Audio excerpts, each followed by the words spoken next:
कन्हैया जी, आपने भी दाढ़ी कटाई नहीं है अपनी, कोई दाढ़ी नहीं कटा। राहुल जी की दाढ़ी बढ़ गई है, सबकी दाढ़ी बढ़ी हुई है अब तो। देखिए, मेरे ख्याल से जब आप देश की चिंता करते हैं तो आपका ध्यान दाढ़ी पर नहीं होता है।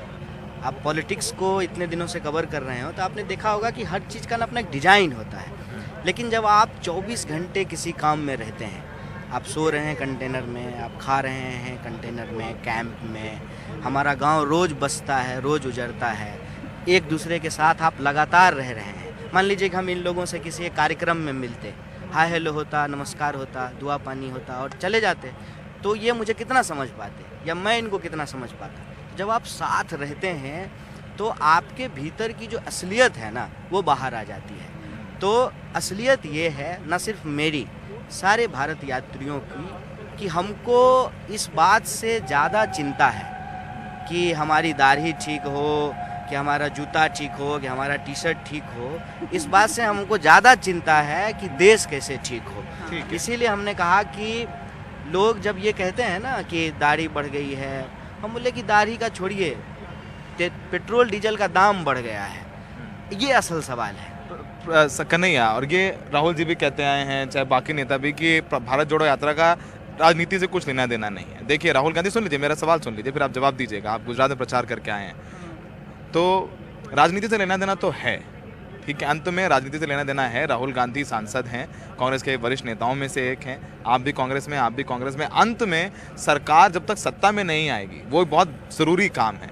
तो भारत जोड़ो यात्रा का राजनीतिकरण नहीं कर रहे हैं आप लोग, अलग बात है, लेकिन इसका क्या राजनीतिक लाभ हानि से भी लेना देना है? देखिए, एक बात तो हमने ये कभी नहीं कहा है कि इसका राजनीति से लेना देना नहीं है।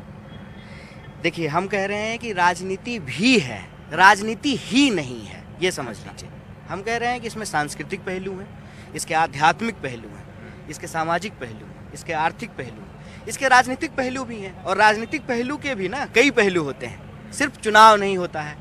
अभी क्या हो गया है ना कि लोकतंत्र को सिर्फ चुनाव मान लिया गया है, कि चुनाव ही लोकतंत्र है, इसके अलावा और कुछ नहीं होता है। तो एक बात बताइए कि पति और पत्नी जब शादी कर लेते हैं, एक दूसरे से रहते हैं घर में, तो वहाँ क्या लोकतांत्रिक तरीके से चीज़ों का फैसला नहीं होता है? तो चुनाव नहीं होता है ना, कि शाम को सब्जी कौन बने, कौन सी बनेगी, इस पर वोटिंग तो नहीं होता है, लेकिन ओपिनियन तो लिए जाते हैं ना।